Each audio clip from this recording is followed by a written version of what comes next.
Hi, I'm Louise and I'm the curator at BOM. I'm a 35-year-old woman with a brown bob. I have a short fringe. I'm wearing a stripy white and black t-shirt with a grey cardigan. I'm here today to show you around BOM. We're a public venue, so we welcome lots of different types of visitors into our space, but we're also a workspace for our staff members and lots of fellows who are made up of artists, producers, creative technologists and more. So we are going to show you around the space and to show you what we have done to make our space as inclusive, accessible and welcoming as we can. We're definitely not perfect and there's always room for change, but we just wanted to give you a bit of a taste of what we're doing here in Birmingham. So we're inside BOM, but before we get inside BOM, people have got to get through the front door. So our front door is big enough for wheelchair users to come in, and also can be made even wider with this. So if people have larger mobility scooters, they can also get into the space. On our website, we're also working on an accessibility 360 video so that people can see the space before they even come in, so that they know what to expect and we can lower anxiety for when people come to a new space. In 2018, we had a refurbishment, and before that, this space was all steps. So when people wanted to come into our space, the staff had to pull out a really heavy piece of equipment that was then folded out and placed over the steps to create a ramp. This was noisy, it was very heavy, and it was difficult for staff to do.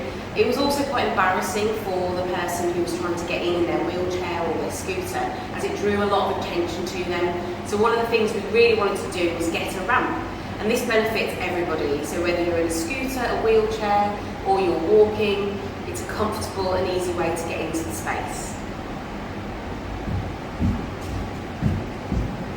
So this is our gallery space. This is where we hold exhibitions, and we try and make sure that our exhibitions are really accessible and inclusive too.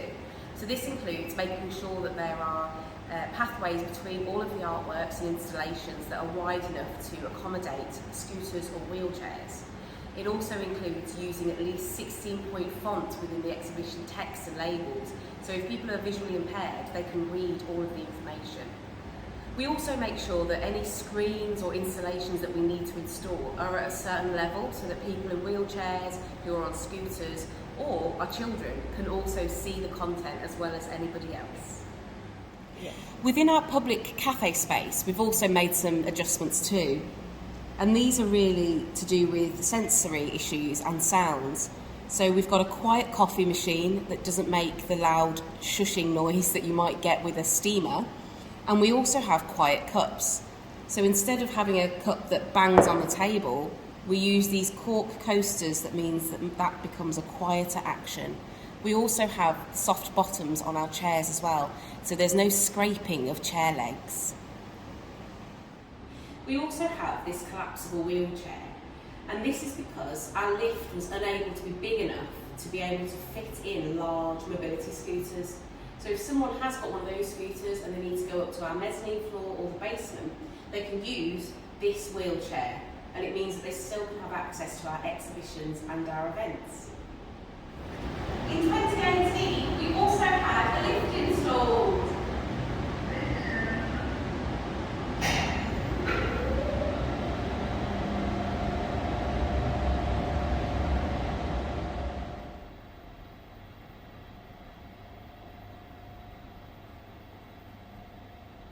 Now we're on our mezzanine floor, and this is where the magic happens. This is where our team works, and also this is where the fellows work, our artists, producers and creative technologists.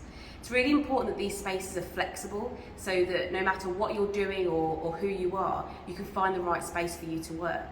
And that means having quiet, smaller spaces, larger, more open spaces, but also things like air conditioning and flexible lighting. Flexible lighting is really important. Within our lighting system, we can have it cool or warm, and we can make it brighter or darker. This is really important for people with sensory issues. We also make sure that in this space, there are always pathways that can be accessed if you're on a scooter or in a wheelchair.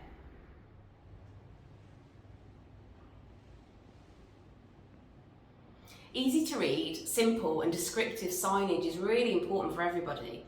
It's dementia friendly, it's neurodivergent friendly, but it just means that everybody can get around a bit more easily. A lot of our doors at BOM are painted the same colour, so it's even more important to make sure we describe what they are, i.e. I'm a cupboard. People know not to go into there. And also the toilets. All of our toilets at BOM are gender neutral, and that's really important to us in terms of being inclusive. The sign for gender neutrality is this person. You'll notice they have no bottom half. We've also made an informed choice to use this symbol too. Now, the international known symbol for disability is somebody sat in a wheelchair, static, but this one is a bit more dynamic. This person is going somewhere, they're proactive, and we just found it's a bit more of a positive depiction of a wheelchair user.